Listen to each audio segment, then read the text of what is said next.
I'd like to introduce to you a band that you know and love. Come to you like the sound of equipment being thrown from a moving van, the sound of dead cell phones and oil rigs, the sound of empty parking lots and school buses. They love to live and live to love. Ladies and gentlemen, Jesus Children of America, the White Stripes. Hello, come on in. The water's great.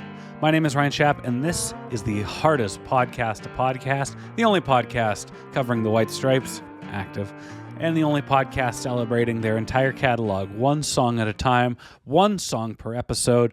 And we've got as you can see in the episode title and the descriptor, very big song, very big guest this week.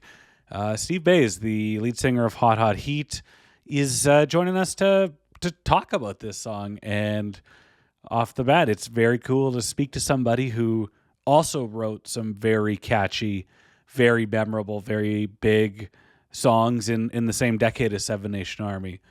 So it was a great conversation to just, pick his brain and learn a little about the same road that the White Stripes and Hot Hot Heat took in the 2000s.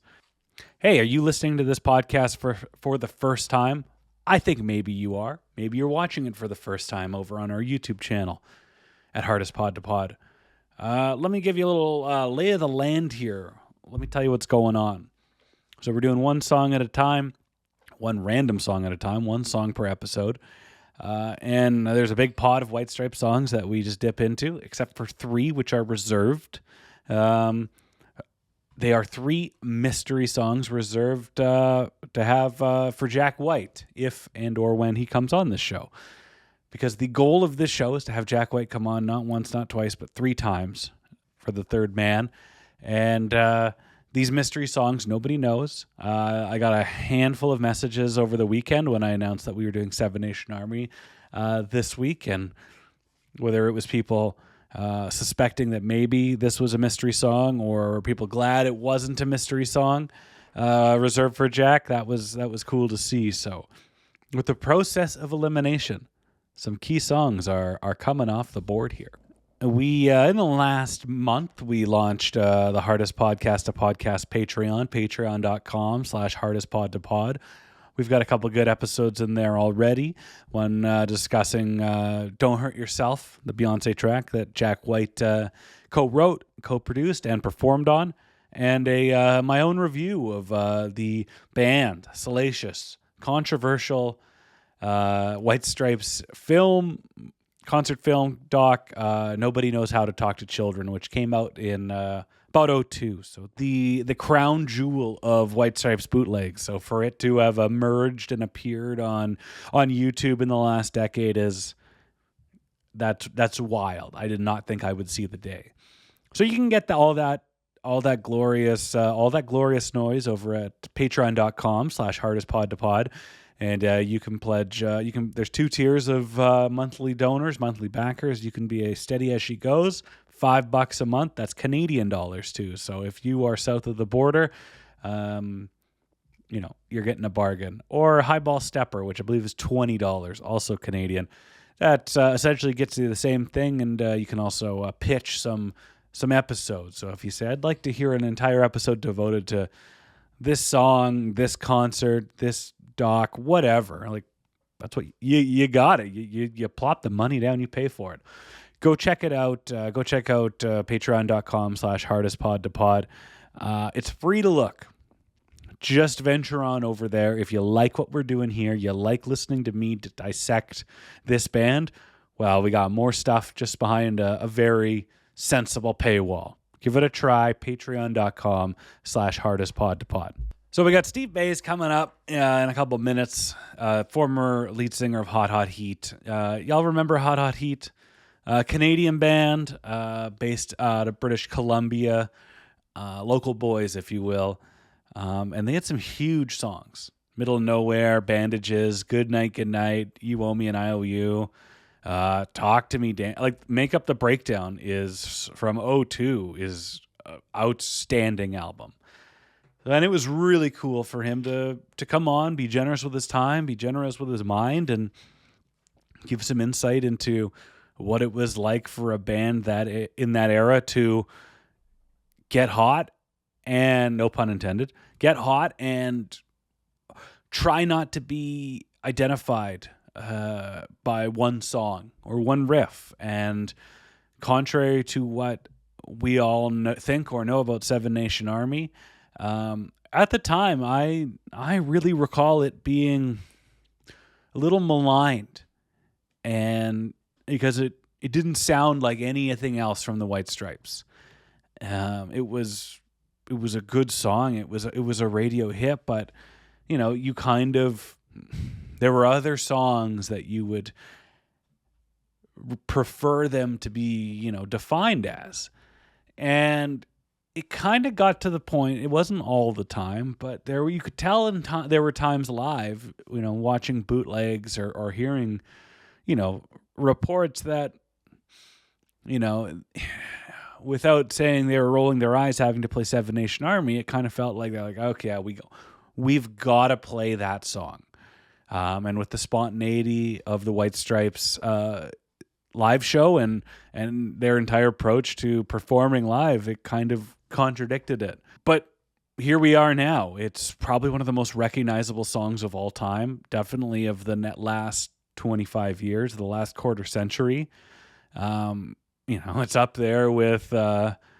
Brightside of like songs that exactly what they are. And that's cool as hell. But in the moment, that went from being a song in the middle of the pack to being the last song before Boll Weevil, second last song of the encore, to not being played every night. Their last show ever was not. They didn't play Seven Nation Army in Mississippi. Now they played it at Sloss Furnaces in Birmingham, Alabama, which was their second last show. But they essentially were like, whether it was, I was reading things, maybe it was on Reddit or an old report that they were facing criticism or thought there would be criticism because of, U.S. war efforts or something going on. But I don't know. Part of me would have liked to, actually no, because you've seen what happens when you ask a musician, a famous musician, what are you, do you get tired of playing this song? Are you over it? Are you like annoyed? Like, is there some level of resentment? And anybody with, if you ask that to like Mick Jagger or Keith Richards, who have probably played Satisfaction like 9,000 times, it's like, well, okay, yeah, we've played it a lot, but like the reaction that it garners is pretty special. And, that's the whole point of doing this thing. So I don't really need to ask Jack White about Seven Nation Army, because he said essentially all there has needed to be said about it, which was they didn't think it would be that big. It was a bit of a challenge. They grumbled with the XL Records and possibly V2 about it being the first single and the track one, and then it blew up. It was perfect timing. It was exactly what rock radio needed in the, as the next step of the garage rock explosion, and or the indie rock, garage rock, lo-fi thing, and it was the right move. Jack's smart. You keep reading. He's savvy, and he was very savvy with Seven Nation Army, and it's a song that I always felt, and again, I was younger. I was like late teens, early 20s. It was like, the Seven Nation Army was the song that you like, yeah, that's why people know. That's what gets them in the door. But the other singles and then the other important tracks are what, keeps them in. Maybe in the last 10 years, and it's not about nostalgia. It's just about the new life that it took on in chants in stadiums and at sporting events and not so much. I don't feel like there's a resurgence of it or that it has 2 billion streams because of rock radio. It's a good song that is consistently, you are consistently reminded of if you're a sports fan or if you are, you hear crowds chant somebody's name to the riff to Seven Nation Army. I'm a wrestling fan. They love to chant to one of the wrestlers to the tune of Seven Nation Army. Keith Lee, oh, bask in his glory. Ooh, what a sing! What a little number that was. That's a little example of my singing voice. The point is, you always are reminded of this. It's like, you want a more eloquent or a more complex way of saying that, like, Seven Nation Army is it's folk music. It's something that everybody knows, and it doesn't need much explaining. You get it. This conversation with Steve was a little free-form jazz, but it was great. I think you're really going to like this. But there are some nuts and bolts that we didn't touch on. It's the oldest, worst-kept secret in the world that this song is not on a bass. It's on it's on Jack's K hollow body and open tuning, and he's got the Digitech whammy, which typically and seemingly the only thing he used it for was to go an octave higher to have more higher pitch solos. Whether it was a mistake, whether he hit the knob with his toe, he put it an octave low and was kind of dicking around, and voila, the riff came out, and Ben Swank famously thought he could do better. The other thing about this song is the music video. The White Stripes had a string of outstanding videos, even the ones that were not done by director Michel Gondry. This one was done by Alex and Martin, who Wikipedia tells me are a French music video directing duo. And it was essentially, a bit of a kaleidoscope. You have all of these triangles, which there's 3 sides that are just coming at the screen at the perfect tempo. And I hadn't really watched the video in a while, and it's incredible. I can't think of a video that perfectly fits a song, and is just as much about the video as it is the song. I can tell you till I'm blue in the face that Sabotage by the Beastie Boys is is a GOAT video, and it is. But this song is just as much about the video as it is about the song, and the song complements the video, and the video complements the song. The whole point of Seven Nation Army is you have this heartbeat, like 4 on the floor beat, and it's coming at you in waves like an army. And it's just captivating. It moves at the perfect speed. It all flows together so seamlessly. You got those weird ass skeletons. You got Jack, who is not playing the proper guitar for it. He's got the airline out because that is more recognizable. So I'm pretty pissed about that. I've been mad about that for 23 years, and I'm not going to get any less mad. I'm joking. That's what you do. I mean, he also played a Gretsch penguin in the Icky Thump video. So what do you think about that? So the video is outstanding. The video won Best Editing in a Video at the 2003 MTV Video Music Awards. And it's perfect. This music video is entirely different than every other music video they did. And I can't recommend it enough. And just headphones in, full screen, and just take it in. There's so much to look at. For something so simple, there is something to look at in every single frame. And I haven't watched it in a long time. And again, as I said off the top, I didn't really care for Seven Nation Army because it wasn't the best representation of the band. So I wasn't watching that video too frequently. Every time I watch it, I've watched it in preparation for this episode, I find something new or I notice something new each time. It's like watching a baseball game. Every baseball game is the same, but you can sit down and watch a baseball game and you will see something you've never seen before. That's the beauty of baseball, and that's the beauty of great art. And the Seven Nation Army music video is outstanding art. As for the performance history, this song first got played on April 7th, 2003 in Wolverhampton, England at the Civic Hall. I know one listener that's going to get excited about that. And it was last played July 30th, 2007 at the Sloss Furnaces. So it was performed 260 times in roughly 4 years. About 4.25 years. As for Jack, so it was also their 10th most played song of all time. And maybe you're wondering, Ryan, well, what could be more played than Seven Nation Army for the White Stripes? Let me tell you. All right, are you ready for this? Are you ready? Number 10, Seven Nation Army, 260 times. Number 9, When I Hear My Name, 266 times. Number 8, Screwdriver, 267 times. We've done that that song. We've done an episode about that song. Coming in at number 7 with 281 plays, Cannon off the first album. All of these songs are off the first album. At number 6, We Are Going to Be Friends, played 282 times. And here we go. Number 5, I Think I Smell a Rat, 290 times. Number 4, it's a cover. It's a good one. It might be the GOAT.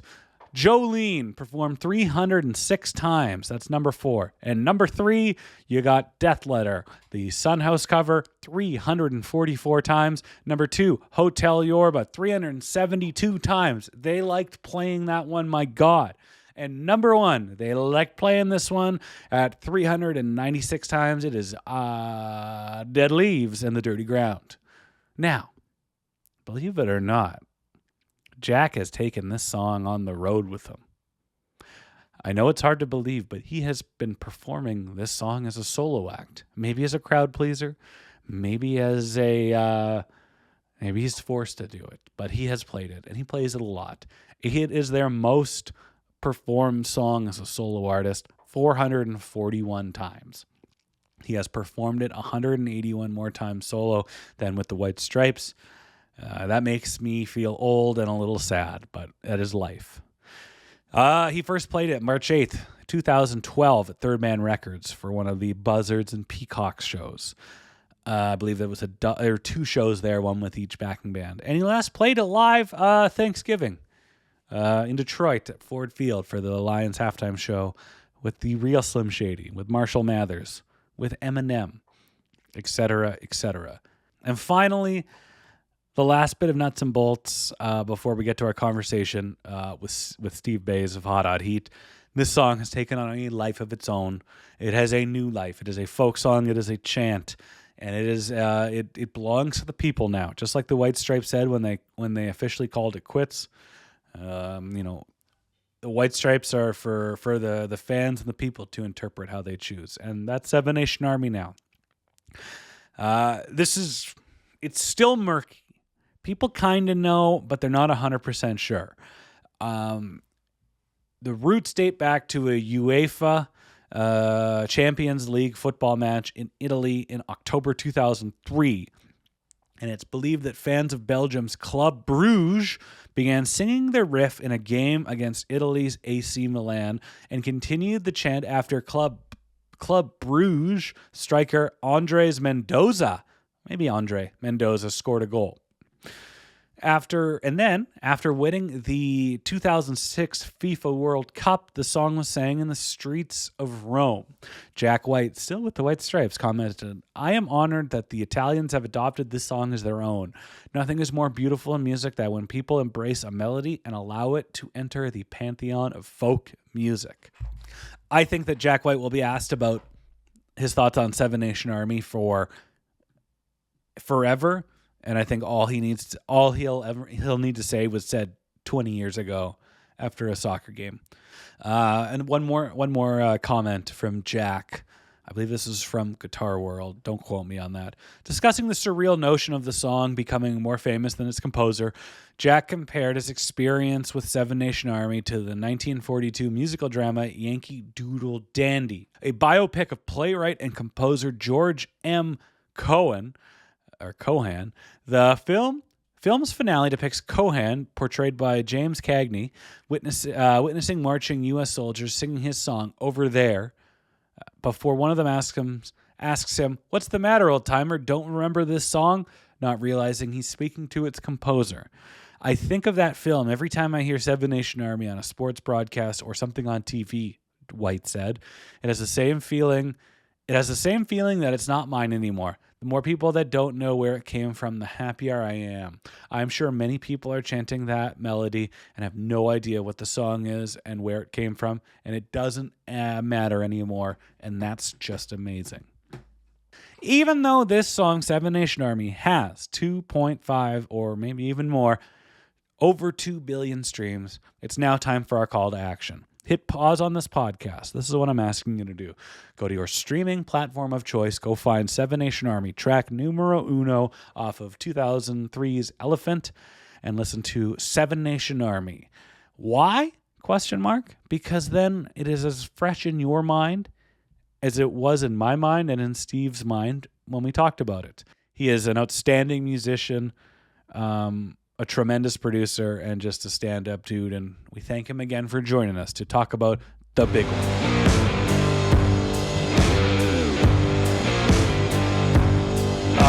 Our guest this week is an outstanding producer and musician with bands like Fur Trade and Mounties. He's also the frontman and one of the founding members of the iconic band Hot Hot Heat. He is Steve Bays. Steve, you've got a silver tone amp over your shoulder right now. Tell me, which is, very Jack White pilled. So is that silver face little fender down there. Your band Hot Hot Heat played on the bill, same bill as the White Stripes a handful of times for the 2000s. Prior to that, did you have a connection to the band or an affinity to them? Yeah, they were kind of coming up at the same time as us, but they just out of the gates, I really respected uh, just how unified their kind of presentation was, not just with the colors, but like even their crew members had a specific outfit, so they were just. And I remember, I think the first time I saw them physically, they were we were doing some sort of festival for K-Rock. I forget what it was, and they were playing, we were playing, and but it was like K-Rock has these kind of big annual festivals in California, and already they were like, yeah, they were teaching me things that I was like, why didn't I think of that? Like he's kind of the king of doing things where you're like, why didn't I think of that? But we're not all geniuses out of the gates, and he really seemed like he knew what he wanted to do. From everything, from revisiting this band, because this is a band I became a big fan of in high school, and kind of revisiting with grown up ears and a grown up brain, I just kind of think like, yeah, this is, from what I read, this is somebody that had an idea of what they wanted to do, a very clear vision, and just acted on that, saying this is the end goal, and here's how we're going to get there. I mean, you fronted a pretty damn big band. Like, did you have a similar approach, or was it just let's throw stuff against the wall and see what happens and hope people dig it? I think it's weird with Hot he out of the gates, we had a really kind of strong, defined sound, and presentation style, and I think we were kind of um, more influenced less by like Detroit kind of like rock and roll vibes. We were more from like influenced by kind of the DIY punk stuff, like, but more so like the San Diego kind of West Coast stuff. So like they had a very East Coast like rocker energy, and I was still of the mindset that like I didn't want anything to do with rock and roll. Like to me, it was still like a little bit too close to the grunge era, which, Totally.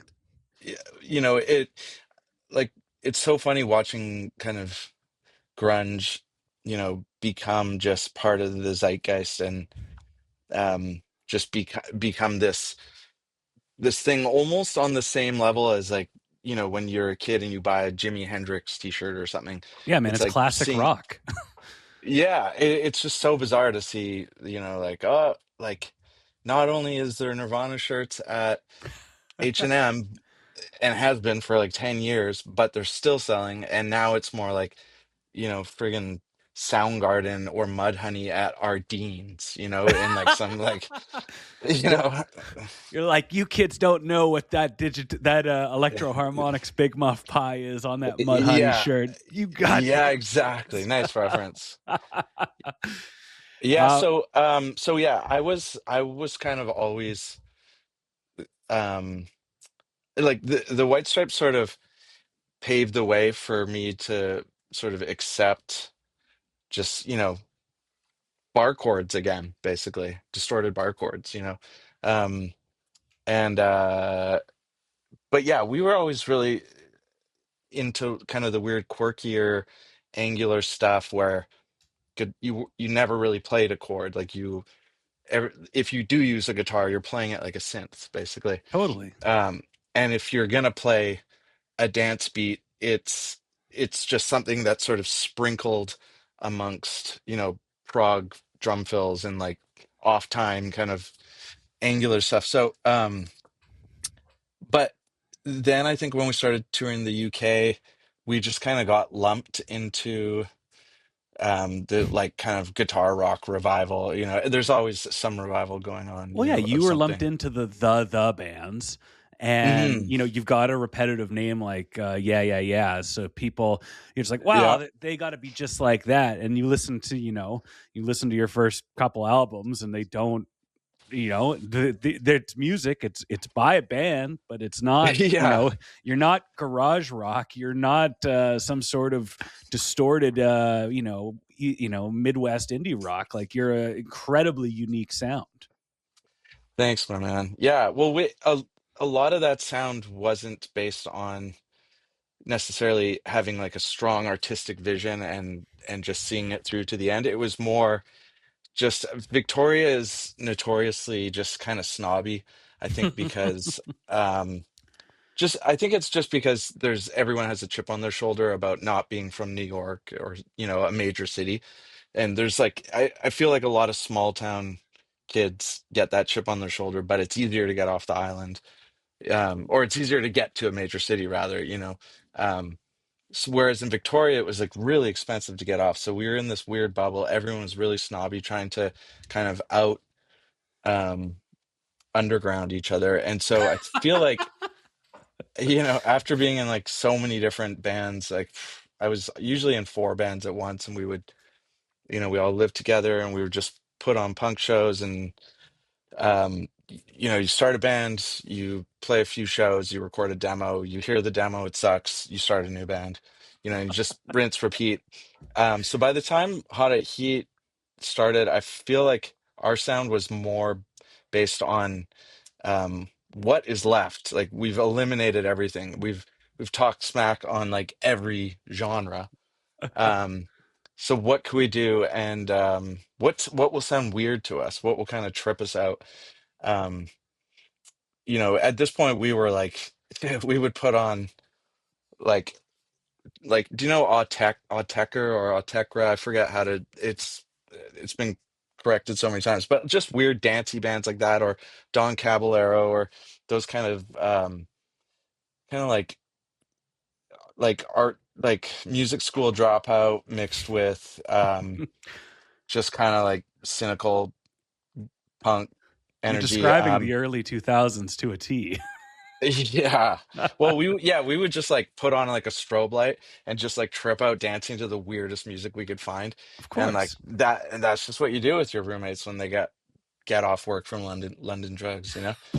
Um and anyway, yeah, so we were just trying to make something weird, and it ended up sort of being this niche, narrow sound, I guess, in retrospect. But whereas the White Stripes, I felt like he kind of built like a greatest hits of all the stuff he liked. And he kind of had hit like their own paint by numbers, you know, um, recipe ready to follow. Um, and yeah, I respect that. And then whereas, yeah, we kind of got lumped in with all these other bands, and we were like, okay, whatever. Um, You and you, then yeah, so you we got mentioned. on Oh, those sorry. Go ahead. bills, I think. Well, no, I just remember like the NME calling us like funk punk, and then sometimes they called us garage or garage. Um, you know, uh, yeah, like I guess like disco punk before it was kind of just always referred to as dance punk. Yeah, of But course. yeah, well, like we had some kind of garage rock vibes, I guess, and some sort of dance punk vibes. But every song we were trying to not repeat what we had done on a previous song, Totally. which I think that's why we ended up with some songs that are awesome. I mean, I kind of love our whole catalog, but I'm sure as an outside person, you would go, oh, okay, like this song speaks to me. I wish they did more like that. And then someone else who says the same thing would agree, but in reference to a completely different song. Like, like there's, Yeah, but yeah. as soon as an artist starts doing that and starts like, oh, okay, I know, like that's kind of one of the things that I really marvel at with the White Stripes and doing this podcast is like, they didn't kind of, go, okay, I know how we can, rest on what's easy. I know, here's how we can paint by numbers. Here's something that's classic White Stripes. Everything was a creative effort in the right, going forward until Oh, yeah. until it wasn't. And so like to hear you say like, our goal is to have every song be different. Like that's shouldn't that be the goal for, that should be the goal for most artists until they, get lazy and get comfortable. Well, I mean, and I should clarify, like, I don't think Jack White was paint by numbers, Oh no, but I I he mean was that he was completely paint by differently. numbers, like he was paint by numbers according to the vision he had in his head. So Oh like yeah. he knew what the painting was going to look like in the end, and he it just seemed like um there was very little friction between him and getting what he wanted that final painting to look. And he made it seem like it was paint by numbers, but really the recipe was just all up here. And I think that lack of friction really at like a key point in his development was a big part of it. Like they weren't just a two piece the way people are a two piece now. Now people are a two piece because you can't afford to tour any other way, or because you're playing the backing tracks anyway and nobody seems to notice anyway. So, or like you want to choreograph your entire show to the exact BPM and sync all your lights and stuff. And it would just be a nightmare to do it with more than one other person. Like I couldn't agree whereas more. I feel like he did the two piece because he wanted to be able to be a live band because he likes the sound of a live band, but I think he needed as little friction as possible to get between, y- you know, nothing, no output, and perfect vision of what he wants to achieve aligned and coming out within a quick turnaround time. And yeah, when you're in a band, there's so much friction. There's so many things kind of adding this like molasses and sludge to get to your final product. But it makes for a great live show, especially if everyone is like a star in their own right. But I couldn't. Yeah, um, totally. yeah. Uh, on top of the friction, so we're talking about Seven Nation Army, which is the biggest song they have, which is a testament to how we value you on this show. So, in reality, you got two people in the 2000s that wrote some of the catchiest music, and who really knows where that came from. This song had friction. When he came up with the riff, Jack was dicking around at soundcheck at a venue that you played in 2011, the Corner Hotel in Melbourne, Australia, Oh, and wow. and he goes to his buddy Ben Swank, who was played drums in the Soul Dad Brothers and runs the record label with him and another band. And he goes, "Hey, what do you think of this riff?" And he just goes like, you can do better. Like, you can do better than that. You got better. I've heard better. So they put this song together. It's a challenge. Everything about this song is a challenge. He wants to see if he can make a song without a chorus, if he can keep it very stripped down and but also intense and kind of building and pulsating. And when the song was done, he wanted it to be, or at least we should say the White Stripes wanted it to be the first song on the album, and they wanted to be the first single. And XL and V2 were like, hang on, let's not get crazy. I don't think there's a single here. And like that might have been some of the first friction that he had, and where he's like, here's my vision, here's the song that's going to propel this very, very good album to the next level, and we've got to do it. My question to you is, primarily with Hot Heat, was there a time where you're like, we've got a song, we believe in it, the record label doesn't, the management doesn't, or the other way around, where everyone's like, no, this is what you got to do, and you're just not seeing it? Um, I feel like what you just described is what makes Jack White what he is, and I really envied it. And in retrospect, like I really wish I had shed my kind of people pleasing traits earlier on, because I found something about just the way my brain was formed. I felt averse to conflict, um, whereas I feel like because we were on Sire, which is Warner Reprise, and when Raccoon Tours came out, um, it was on the same label, and I just watched how he basically did exactly that. He said, "No, this is how it's going to be. Here's the artwork, here's the photos, here's the album. I've already done the research. I don't need you to A&R for me," which basically means like an A&R is sort of someone that oversees that they find the talent, they convince the talent to sign the record deal, and then they kind of steer you in the right direction if the potential for you to go in the wrong direction is there. And I feel like so much of Hot at Heat's development was we were just trying stuff out. That's what we always did. We always started new bands, did new things all the time. And so we were going like, why don't we work with this person? Why don't we try that? Why don't we do this ourselves? Why don't we sign to an indie? Why don't we sign to a major? Why don't we leave the major? Like, we were just flip-flopping constantly. And I'm grateful that anything good came out of it.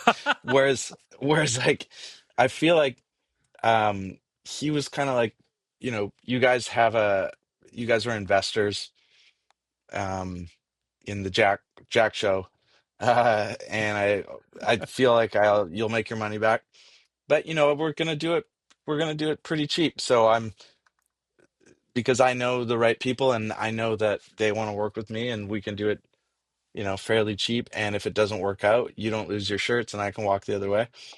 um and yeah, I feel like now, in my like old age, I feel like when I start a song, or any sort of creative project, I know what I want it to look like in the end or sound like in the end. And I kind of don't explain myself. I've kind of lost the ability to translate that, Sure. because I think I've just, you know, um, run into so many walls when I try and explain it. And also the spark of the idea is so powerful, and it energizes, uh, gives me so much, momentum and free energy, that if I say it out loud too much, um, I find like my motivation starts to fade, because I feel like, "Ah, I've already done it. I've explained what I'm going to do." You know. You Anyway, categorize it, yeah, you give it context, and you're like, well, yeah, I've heard, when you can't describe it the exact way you want, it just kind of sounds like something that you've heard before, something you've done before. So just like it takes that magic away from it. yeah, exactly. And so, I don't. I mean, I've kind of strayed from your question, I guess. But um, yeah, I think he, at the end of the day, I just he was definitely an unknowing mentor of mine in that I really respected his ability to um, just you know figure out what he wants to do and just execute it. And I mean, other than playing shows with them, like we were never buds or anything. Um, so for all I know, like maybe he is a people pleaser. Maybe he's like behind the scenes, he's like Woody Allen, like, stressing out and like pleading with people to like try out his ideas. But I don't think so. I think he's just he has like a very natural kind of um, calm way of just asserting himself. Totally. Yeah, which in the arts is actually quite beneficial for the fans because as a fan, if you like an artist, you want to know what's at the depths of their brain and like if you could do anything you want, what would that sound like? What would that look like? And so you kind of hope that your idols um, are able to pull that off and in a timely fashion. Incredibly well said. I love that. Oh, Um, thanks, man. this song is about Seven Nation Army is about people, a fictitious person coming into town, and everybody's gossiping about him. Jack White said, "This song is about gossip. It's about me, Meg, and the people we're dating. The world constantly tries to dissect people, chew them up, spit them out. We get that all the time. People wanting our songs for commercials, wanting to know what the inside of Meg's bathroom looks like." Around this time, that Detroit scene really soured on them. Some true selves were really showed themselves, and the band kind of alienated themselves, or they alienated themselves from the band. You mentioned, when you're playing in that scene in Victoria, you have everybody kind of trying to out snooty the other person, out trying to be the most have the most cred, or however you want to say it. Like when your band starts getting big and signs, do you have a similar kind of realization that maybe this isn't the environment we thought it was, and people are not liking that we're taking off? Oh, yeah, for sure. I mean, I feel like before anyone really knew us outside of Victoria, we were already getting attitude from peers and stuff like Can I just I for trying. I got to tell you, and I grew up in Abbotsford. In grade 10, this guy I went to high school with, who played in a hardcore band, he said he saw you on Granville Street coming out of Tom Lee Music. And his big moment and his claim to fame was going up to you and giving you a two thumbs up and go, "Major labels, yeah," and like running away. So even the 10th graders in Abbotsford were Oh unhappy my with you. God. Yeah, yeah. Well, it's weird. I think it was I was a big Green Day fan before they signed. Like Kerplunk and 1039 and yeah, like so when they did Dookie, I was like, it doesn't change how I feel. I think the record sounds great. And Jawbreaker signed and I liked their record. Um, and there was like the big indies like Sunny Day and Of course. um yeah, like it was already starting to become a thing. And also Flaming Lips, they were still legit. Like there's yeah, like I don't know. For some reason it didn't really phase me and I never felt that cool anyway. So it wasn't a lot to lose. Um You're not somebody in a scene just like being in a band or adjacent to a band to be cool. You're doing it because you're an artist and you want to create what's coming out of, that's swirling around in your brain, man. yeah, exactly. Like I wanted to know what it was like to record a record where you you don't necessarily hear it and immediately break up because it sounds so unflattering. You know what I mean? uh, Um, this but Go ahead. sorry, but not to make it just about me.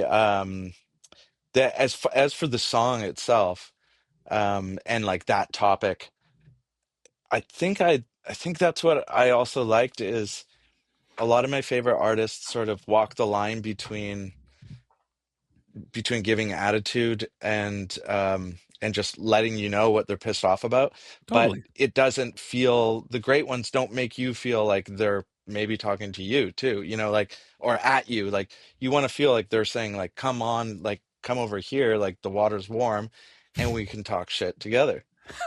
And he's good like that. I mean, even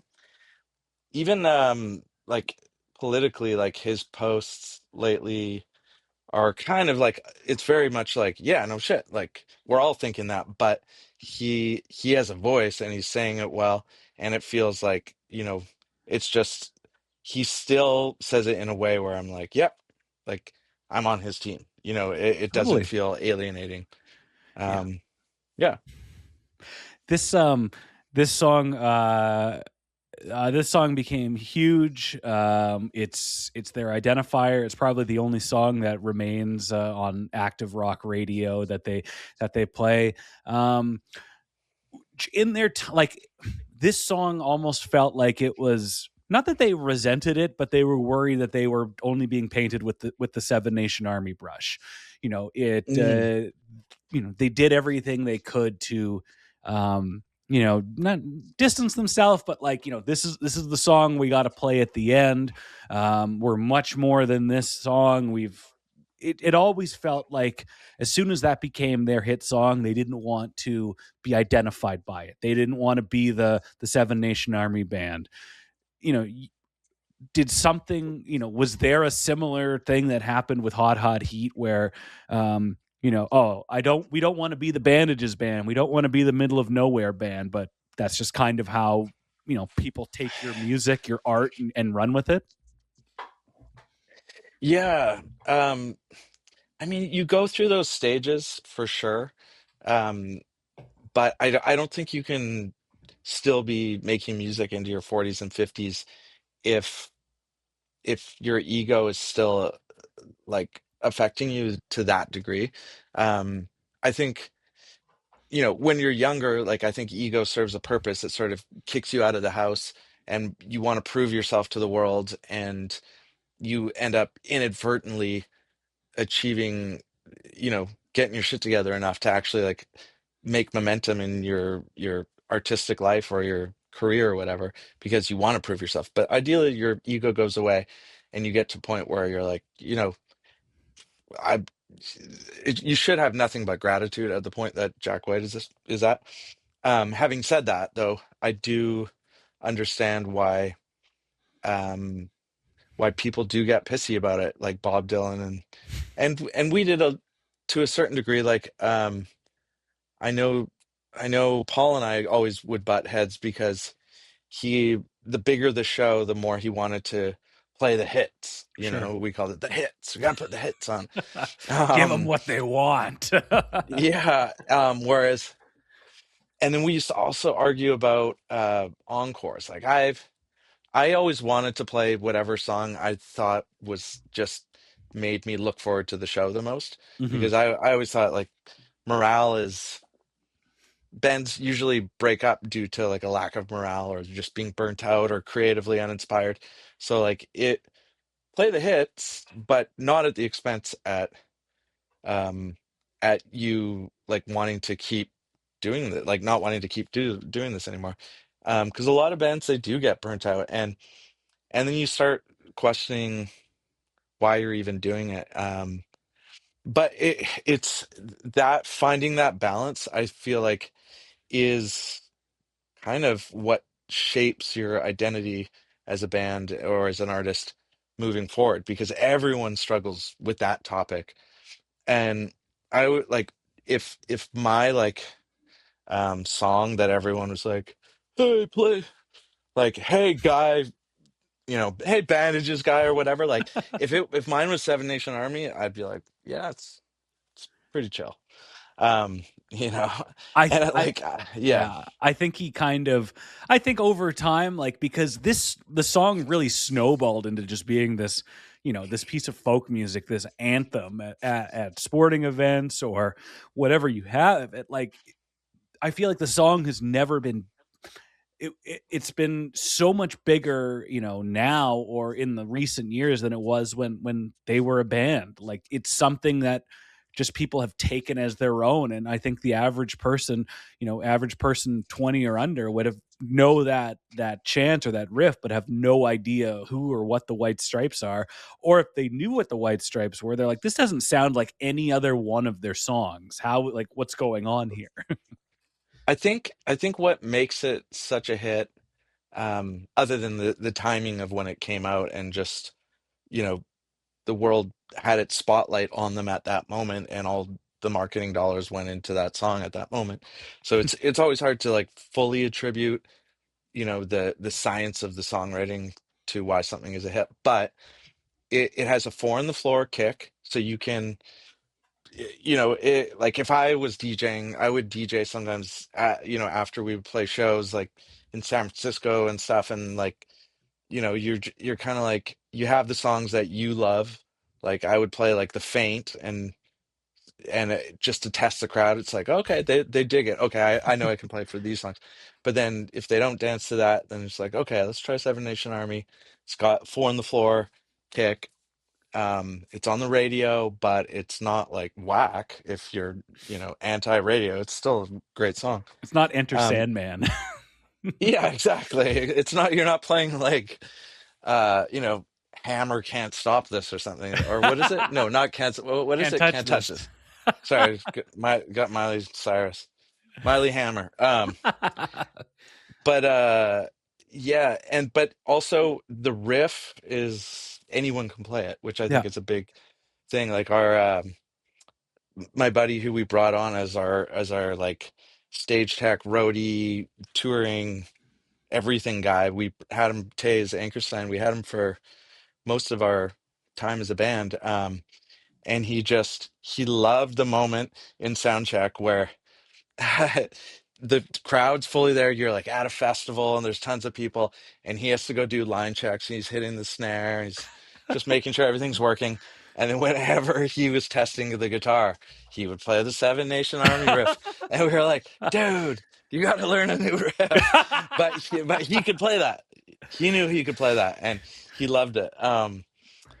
And so that is something like if you can kind of be in like the guitar hero zeitgeist, but then also be making like weird trippy music with different side projects and solo projects, and you know there was one show actually we did where it was Meg's birthday, Yeah. and it was That's December. and oh, okay, yeah, that checks out. I think this was in Chicago, and she was wasted. She got like, and she could barely play.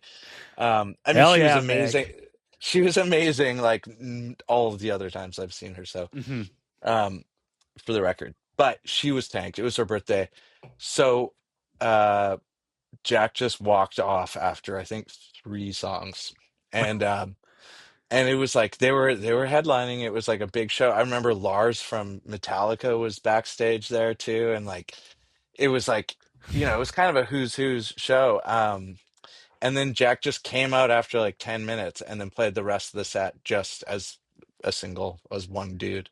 Um, Really? and yeah, it was so trippy. And I remember because they had huge balloons like in a net ready to fall for her birthday. Um, and I don't think they ever dropped them. You lost your balloons tonight, Meg. Yeah, exactly. Your balloon head. Oh. Yeah, it's funny. I can remember hearing. I remember being like in high school and being on the forums as a fan, being like, I remember hearing about that show, and you go, "Oh my god! Like, what does this mean? Is Jack mad? Is this the end of the band?" And it's like, no. When you become a grown up, you realize that there's just some nights you're going to be hammered, and when you're playing on your birthday, what do you expect? Shit happens, but they got it And it was done. probably like show number 8,000 of a never-ending tour, and she was kind of like, yeah, over it. I remember at soundcheck too, that I noticed on her kit there was these little drum triggers. They're like the red ones. Anyone that knows drum Mm-hmm. triggers will know the little red ones. Um, and I remember thinking, wait a second, like this is the White Stripes. Like, since when are they using triggers? And then I was like, well, okay, if they're using triggers, we got to use triggers. Yeah. But we never did. We never did, and I always wished we had. Um, I'd be remiss if I didn't ask you, like, just this song, like, it doesn't, I can't think of another song that sounds like it. I can't think of another White Stripes song that sounds anything like it. It's recorded in an insanely analog studio, Toe Rag in I London. thought you were gonna, the way you said it, because I don't know where it's recorded. I thought you were gonna say it was recorded in an insane asylum, Hey, you know what? which would be very cool. Um, but I'm like, we don't call them that anymore, Ryan. They're closed for good reason.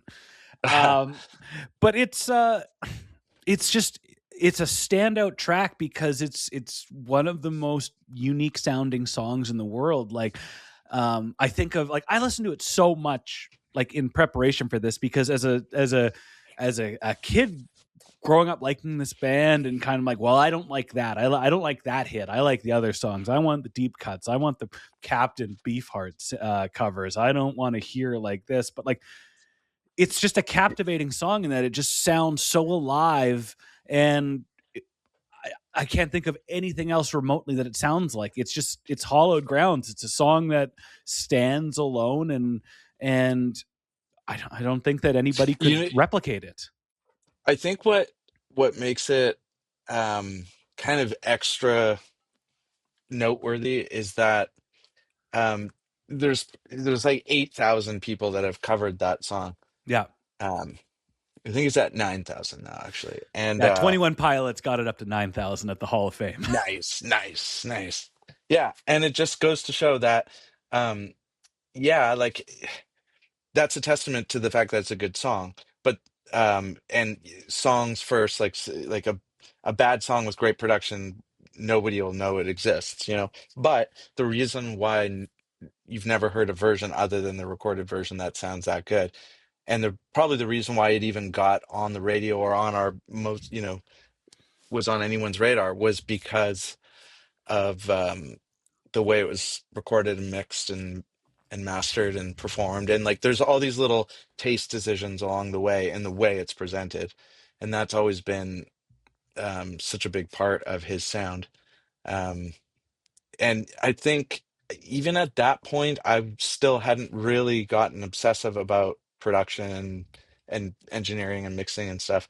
um, even uh like I think the first like three or four Hot at Heat records, I was recording demos for us, but I would go into the studio and I would not think about gear or anything, Yeah.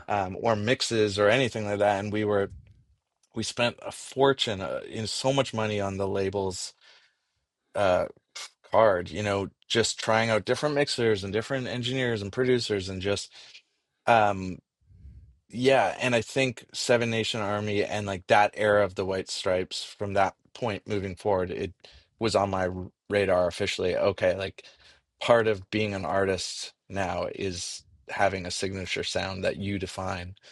And that either means you work with the same people every record, assuming the first time you work with them, it works out. Yep. um, or you learn how to do it yourself. And then that was in 2008. That's when I was like, I'm just going to figure out how to do it myself because I want to have a say in how it sounds, but also be able to, if I like how it sounds, I want to be able to recreate it, day after day after day, and not have to, you know, just pray that the record label I'm on at the time has enough money to hire the engineer that I like. You want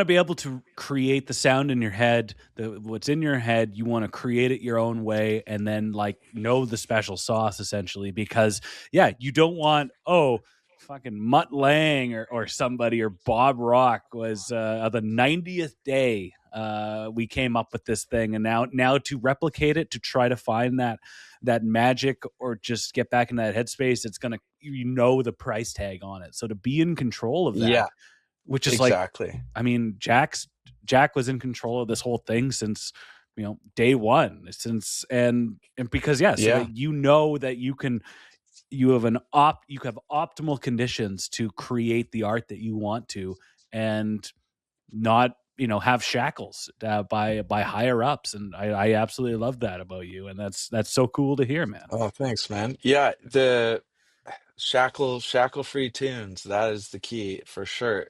I even remember in 2007, um, I think we started recording it in like 2006 maybe, or 2007, somewhere around there.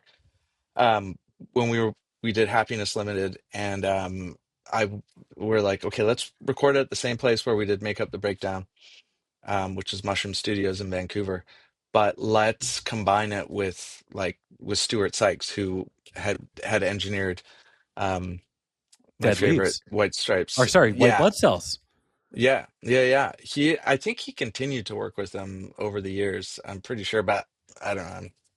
I haven't surfed to his all music page recently, Jack but told yeah, him for White Blood Cells. Jack said, "Don't make us sound too good. Don't make it sound too polished," because he was worried about being in a proper studio for the first time as that band. oh no way. Yeah, Well, yeah, it was, yeah, I, and that's sort of part of being in a band is part of the experience is if you're lucky enough to work with different producers and engineers, you kind of realize pretty quick, um, you can hire Jack White's engineer, you can hire this, like, I was producing some bands in LA at one point, and I was like, oh, I'm gonna get Rob Brill, who engineered the Third Strokes record, oh yeah, which I love the sound of that record. And it's like, but yeah, you realize can work with all these different people, but the final product sounds nothing like their resume. So what is it? Like, what is it? There's the technical skill, um, but really it's like it's a combination of so many variables. Um, you know, you can hire the engineer, but like, have you also hung with him as a buddy for months or years, or like maybe he's the kind of guy that's just like likes to work and in quiet and will do the same job for everyone, but he's going through a divorce right now, or or he's developed like a Xanax problem or something. Like there's so many variables. both those things So happen to the best of us, bud.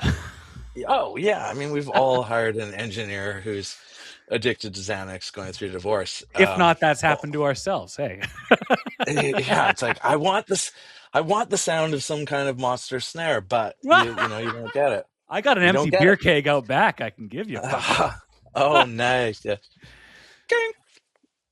Listen, So yeah, go ahead. yeah.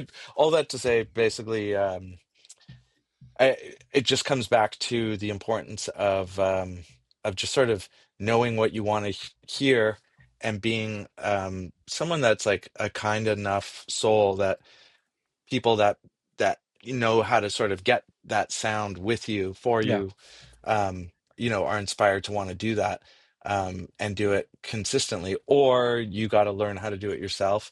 um, but then also be wise enough to spot when you're in the room with someone that yeah, maybe you can do what he can do, but today's about learning, and you're going to let him do his thing and learn about what he brings to the table before you just steamroll this potentially amazing learning opportunity by like trying to prove that you know how to do it. It's like it's just a lot of learning basically to get to the point where you can work around all these talented people in different environments with yeah. different gear, and somehow slowly herd it in the direction of a consistent sound that people associate you with creating. And yeah, he's a great example of that, and that's why he's been a mentor of mine, an unknowing mentor.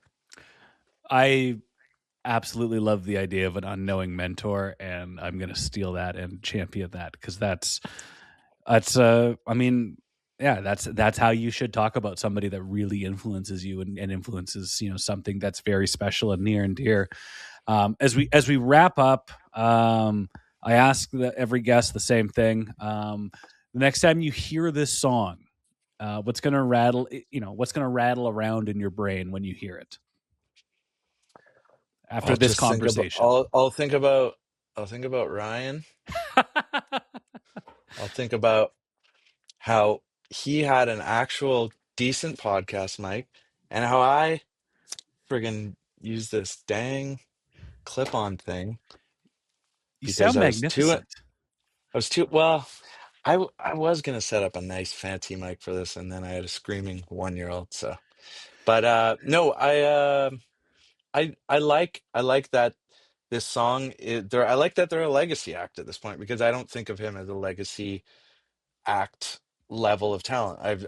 If he put out the best thing he's ever done tomorrow, it wouldn't be that shocking. And I feel like, you know, I that's what I aspire to do. Everything I work on, it needs to be better than the previous thing. That doesn't mean everyone will think it's better, but I need to keep that fire in me.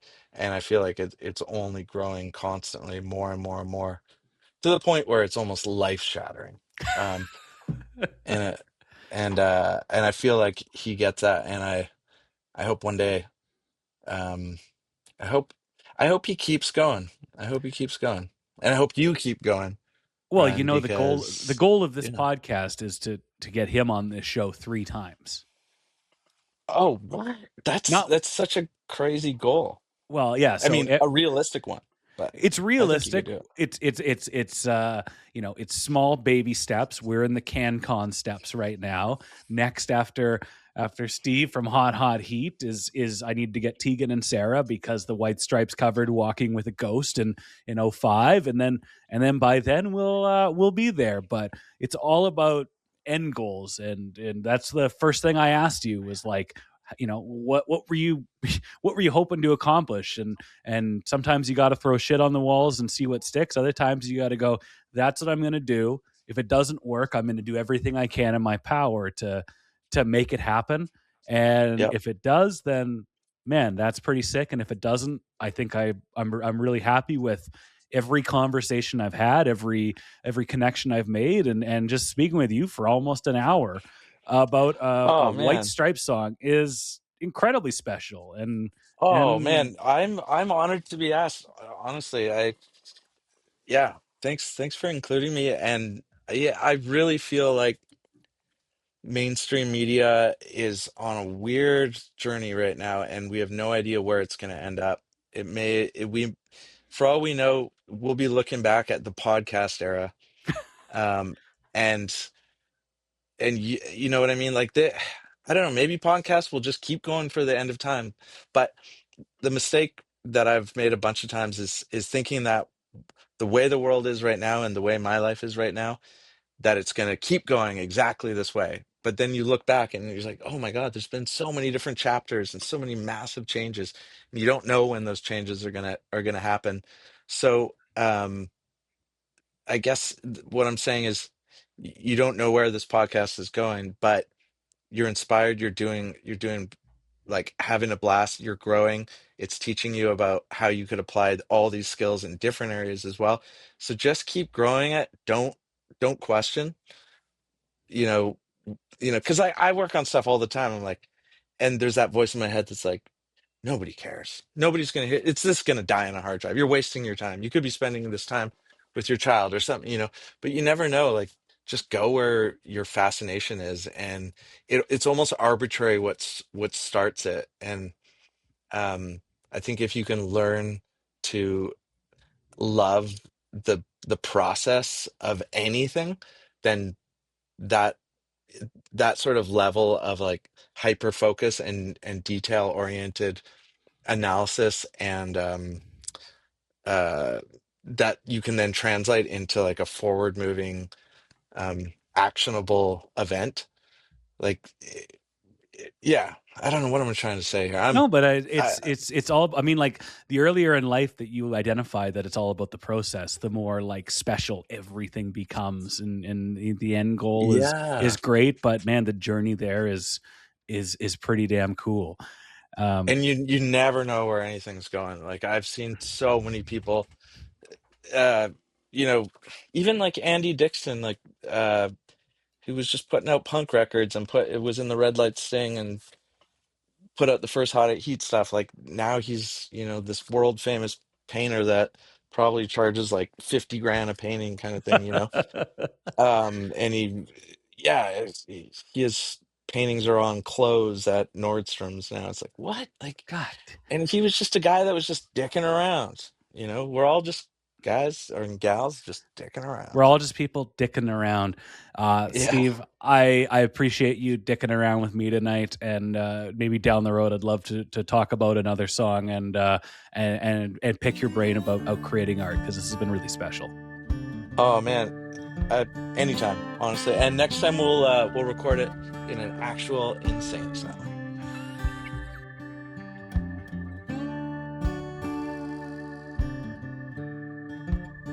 Okay. That was Steve. I'm Ryan. That was Ryan and Steve. I hope you enjoyed that episode. If you're a first timer here, I hope you stick around. If you got any questions, if you're curious about what we're doing here, send me an email at ryan@hardestpodtopod.com or find us on any of our social media platforms, the ones that we're supposed to be on. You can find us just about everywhere at hardestpodtopod. I don't know if there's going to be a show next week. I'm sure there will be, but we'll cross that bridge next Tuesday. In the meantime, thank you for listening. I hope you enjoyed this. Check out our link tree, our social channels, and I hope you really dig this episode. And I want to hear from you, and I want to hear your thoughts on it. The Hardest Podcast to Podcast is hosted and produced by moi, Ryan Schapp. Artwork by Caitlin Likely.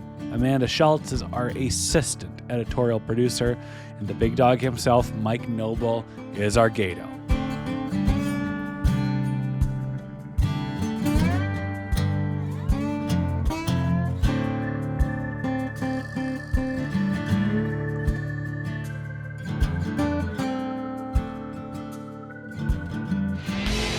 My sister thanks you, and I thank you. God bless you.